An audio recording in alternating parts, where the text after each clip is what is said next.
Welcome back. Last time we were talking in terms of what a political party is and elections and election returns. Today we're dealing with lobbyists, which and factions and interest groups, which again influence the public policy process. We're going to be discussing three essays, one by James Madison, one by David Truman, and one by Theodore Lowy. These three essays talk in terms of what is the function and what is the relationship between the individual, groups, and politics. The objective for today will be to how do we answer this question? How do factions, groups influence the public policy process?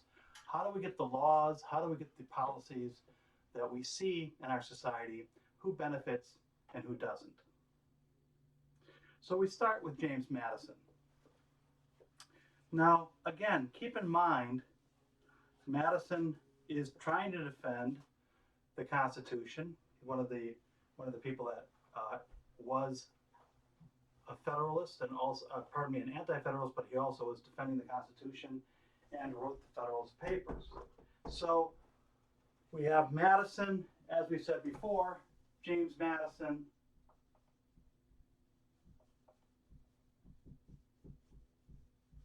Alexander Hamilton,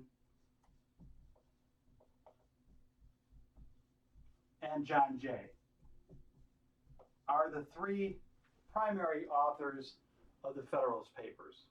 Their main duty was to try to advocate for the ratification of the Constitution, again, that superimposing a union or federal government over the already existing state governments. So Madison talks in terms of this idea of having a Republican form of government. And again, I emphasize Republican as representative democracy, not any one political party.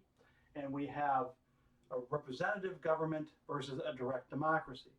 And one of the arguments that Madison makes is this idea of factions.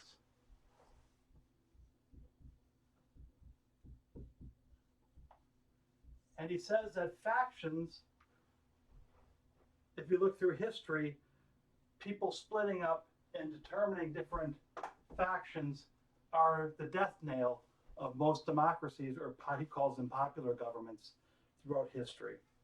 Again, on essay number 43, page 238 in your text. And he says this in the first sentence, right? Among the numerous advantages promised by a well-constructed union, none deserves to be more accurately developed than its tendency to break and control the violence of factions. And then he goes on and he's talking about why people form groups and why two special interests or factions formulate. Now, we have discussed earlier this idea of the pseudo environment, and this idea of what John Boyd talks about is this criteria of independence of action, right? Remember that? Independence of action.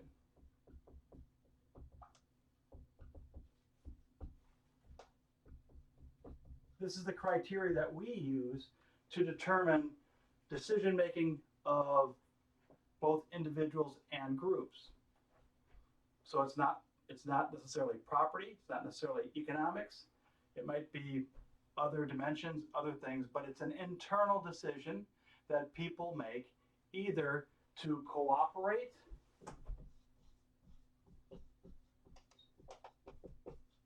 or to defect, or some people say to compete with either a group of individuals or institutions. So Madison talks in terms of a faction and defines a faction in sort of a different way. And so does, matter of fact, so does Lowy and Truman. And so, again, it's a different way of looking at it, but also it is an interesting explanation of why during certain periods of our history, certain ideas or certain groups form and they become very strong, and then they lose their power or their calling or their interest, and they fade away. So again, Madison defines faction on page 239 as, he says, I understand a number of citizens, whether amounting to a majority or minority of the whole, who are united and actuated by some common impulse of passion or of interest, adverse to the rights of other citizens or to the permanent and aggregate interests of the community. So again, what does he say? He goes and he has a dual definition of faction, right? A faction is a group of people, right? A group of people who have an adverse, right? A challenge to other members of the community, to others, or to the permanent institutions of that community. So again, a faction or a group could be either local, regional. It could be a group of different coalition of different groups. So this is a very, very open-ended definition.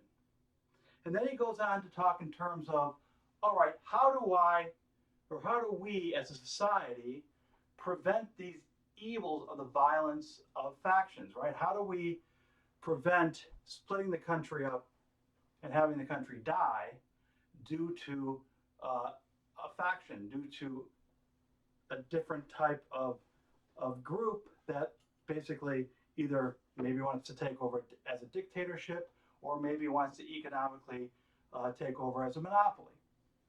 To gain power, right, no matter economically, sociologically, or politically, but to gain power at the expense of the Constitution, to gain power at the expense of rule of law.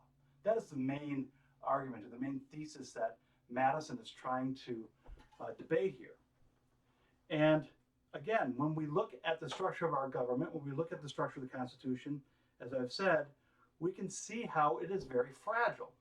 And we can see how if things are not, if people do not honor the rule of law, things can really fall apart quite quickly.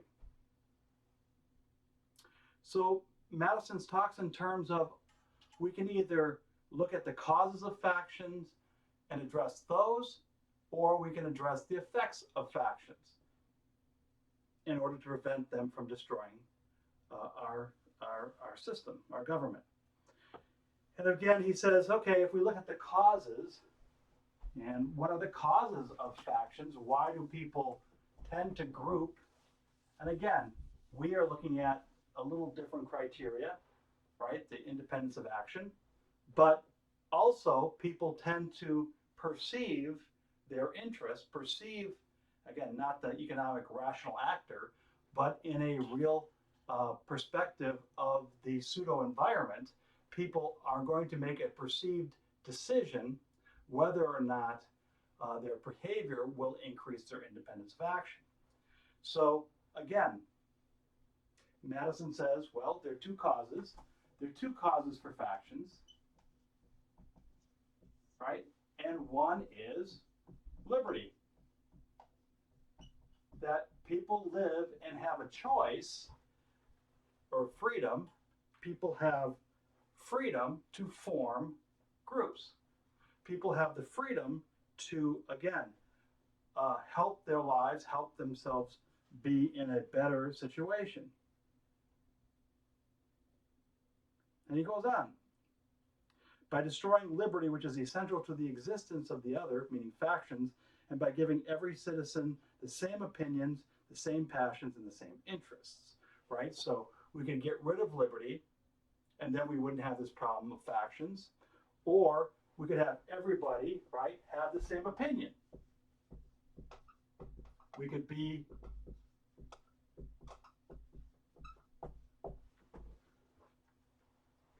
And again, we've discussed this about how that would be very rare and that would be almost impossible too, because of different people's perspective.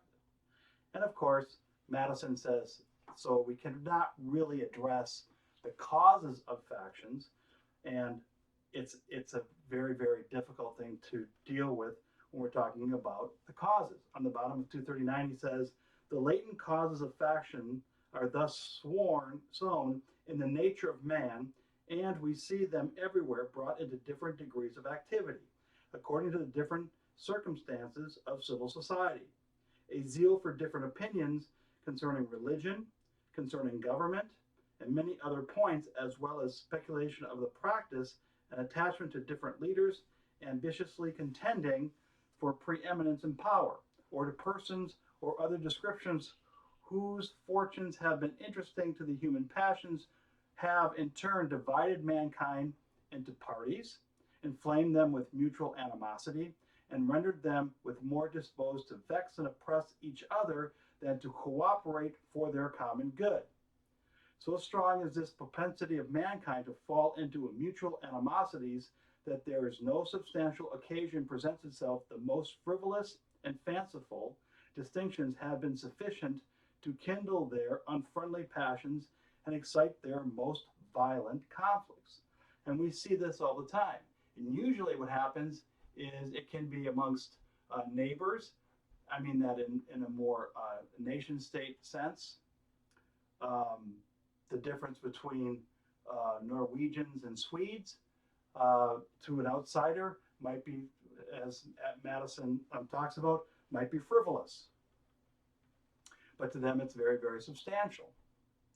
Or this, again, this when we saw in the 90s, the wars in Bosnia and Herzegovina, and through the Serbs and the Croats, different people from the outside, we might be questioning that. And again, the British Empire was built on sort of this divide and conquer. And so Madison and his generation in the United States understood these kind of techniques. And the root of them may be petty, but their outcomes can be very, very substantial and very, very evil. The genocide in the Holocaust, for example. And then he goes on, because he's talking about property. And one of the things that really divides people is this idea of differences of property and differences of interest, landed interest, and economic well-being.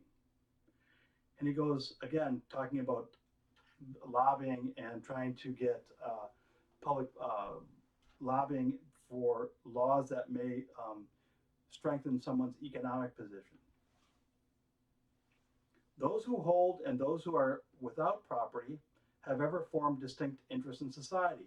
Those who are creditors and those who are debtors fall into a like discrimination. A landed interest, a manufacturing interest, a mercantile interest, a moneyed interest, and with many lesser interests grow up of necessity in civilized nations and divide them into different classes actuated by different sentiments and views. The regulation of these various interfering interests form the principal task of modern legislation and involves the spirit of party and faction in the necessary and ordinary operations of government. No man is allowed to be a judge in his own cause because his interests would certainly bias his judgment and, not improbably, corrupt his integrity. So again, we're talking in terms of the Constitution, and one of the constitutional principles is this protection of property.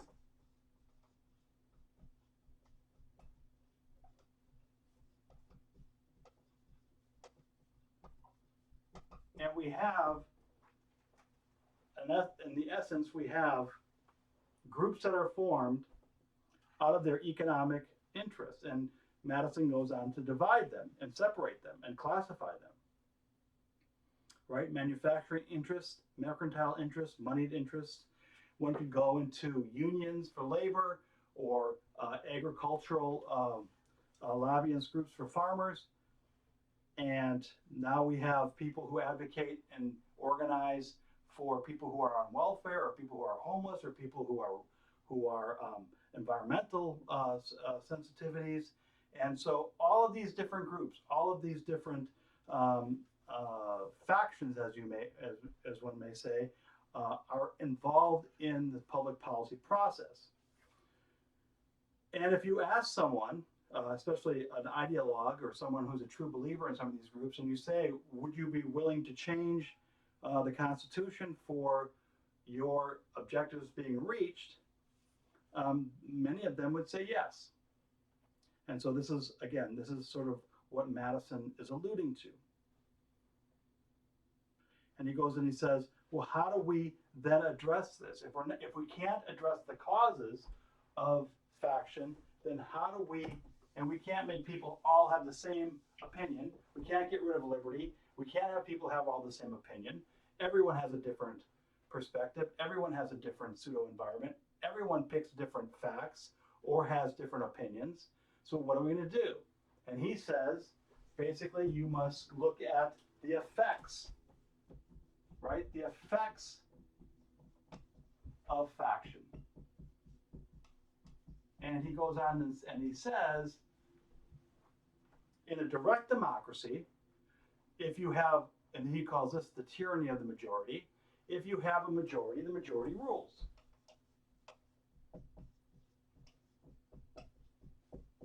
And there is no other way around it, and there is no other protection for minority opinion, minority groups, whatever minority, however you want to define it. And so he says this is the first thing that the Constitution does, is establish a republican form of government, right? We have representatives, and representatives then go to the legislative body. And so we have the three branches, and we have the division of power, and we have people who are supposedly our representatives, but also they bring in, and we'll talk about this in a later session, they bring in their own judgment, they bring in their own perspective and their own pseudo environment and their own system of values and justice. Hopefully they reflect the people that voted for them, but maybe it's a little more than that. So then he goes on and says, this is what happens to direct democracy. When a majority, on page 241, when a majority is included in a faction, the form of popular government, on the other hand, enables it to sacrifice to its ruling passion or interest both the public good and the rights of other citizens. To secure the public good and private rights against the danger of such a faction, and at the same time preserve the spirit and the form of popular government, is then the great object to which our inquiries are directed. Let me add that it is a great desideratum by which alone this form of government can be rescued from the opprobrium under which it has so long labored and been recommended to the esteem and adoption of mankind. So again, he's saying this is the great question. How do we curb this natural instinct for people to have different opinions and for people to exercise their liberty? Because you can't separate those two, right? But also the danger is that if it's a faction, and if that faction is in the majority, then you can adversely affect the rights of other citizens. And let me just say, as an example, in the 1980s, in the late 1970s, when I was 18, I was legal to drink. When I was growing up, 18 was the legal age. A bunch of older people decided that 18-year-olds could not handle this, and so they formed a faction, they formed a group, Mothers Against Drunk Driving. That group became a majority, and that group pressured and was very, very active and very, very successful to raise the drinking age to 21. Now, again, I'm just using this as an example. But then we also see these other groups, these other factions, right? That group permanently took away the rights of 18-year-old citizens. They took that away. And Madison said, that's going to be more difficult in a Republican form of government, but it still happens. So he concludes that a pure democracy, a direct democracy, by which I mean a society consisting of a small number of citizens who assemble and administer the government in person, can admit of no cure for the mischiefs of faction. A common passion or interest will, in almost every case, be felt by a majority of the whole. A communication in concert results from the form of government itself, and there is nothing to check the inducements to sacrifice the weaker party or an obnoxious individual. Right? So again, the tyranny of the majority. Hey, we don't like Mr. Smith. We don't like Mr. Smith because he never cleans out his garage or his yard, and so let's vote Mr. Smith be taxed by the whole town. And no one's going to stand up and say, well, wait a minute, just because we like to have clean garages and clean yards, that doesn't mean Smith has to conform to our values. In a direct democracy, people just vote. And I may have said about this story about the Americans coming into Iraq, and we asked the Iraqis to form a constitution. And as you may know, the Iraqis, Saddam Hussein was a Sunni, and the vast majority of the population is Shia. And that's the identity that people have. Iraq is sort of a made-up country by the French and the British after World War I, as with many of the states in the Middle East. And so when they sat down to write a constitution, basically, I'm being a little facetious, but basically people sat down and said, let's be a Shia republic. And all in favor, aye, majority has it. And the Americans, oh, no, you have to separate church and state. Well, in the Muslim world, the church does give laws. The church is the state, or is very, very close to the state. So, okay, we get it now. Okay, thank you, Americans. Thank you. Okay, let's all vote. Let's go. Who's all in favor of killing the Sunnis? I. Wait, no. Okay, what's this Constitution stuff about? Right? And so what happened is it took years and years and years for the structure of the Iraqis to work out a constitution and rule of law in order for the preservation of minority opinion.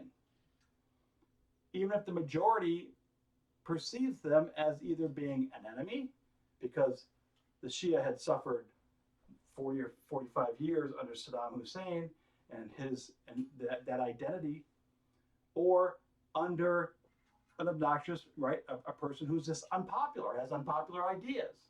And so, again, I'm being a little facetious with the Iraqi example, but this idea, this understanding that you need to have a form of government that protects the minority opinion, that protects the unpopular opinion, is something that is really first drawn out by this essay, by Madison's discourse on why we need a Republican form of government.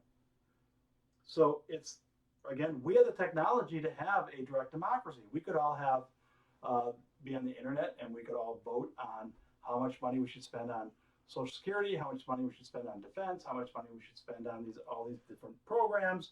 And of course, what would happen? Well, we all have to work, right? So we all have to be part of our other lives. It would consume us. It would consume our lives. That's why we send people to Congress, because it does consume their lives. At the bottom of the page, it goes on, a republic, by which I mean a government in which the scheme of representation takes place, opens a different prospect and promises the cure for which we are seeking. Let us examine the points in which it varies from pure democracy, and we shall comprehend the nature and the cure of efficacy which must derive from the union. All right, so he goes on and talks about delegation of the government, right? That we send representatives and we expect them to have our interests at hand, but we don't have to participate every day. Then he goes on and talks about what is better, a small republic or a large republic. So again, we have this idea that Republicanism is a form of government. Again, I'm talking about republicanism, a small r, not a capital R, right? The form of government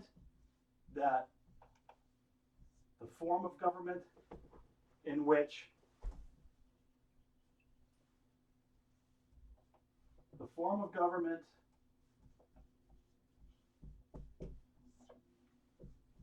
representative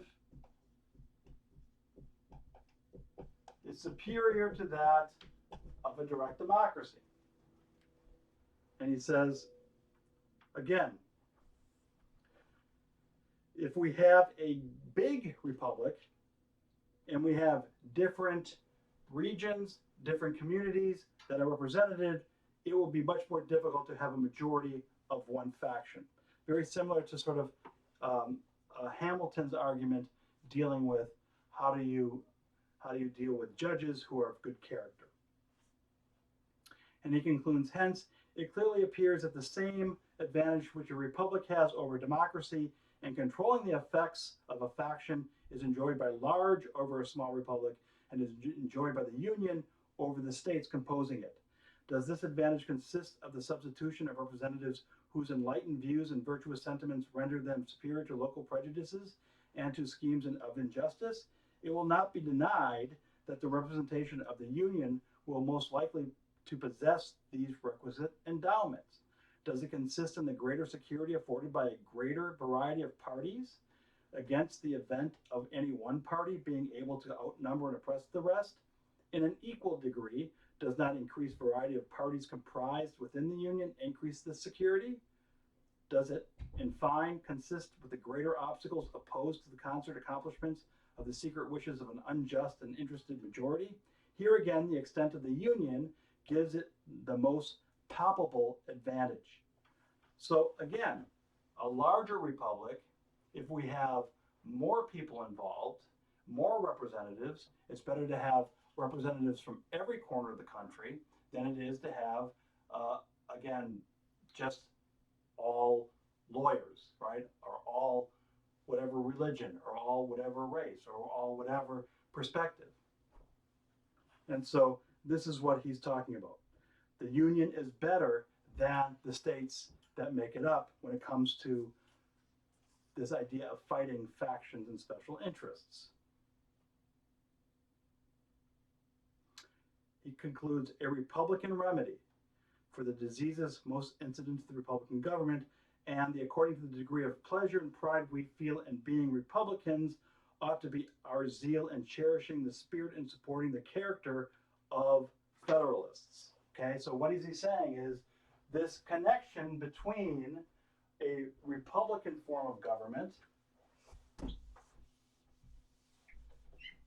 and having a structure of the three branches, it enables, right, a diversity of thought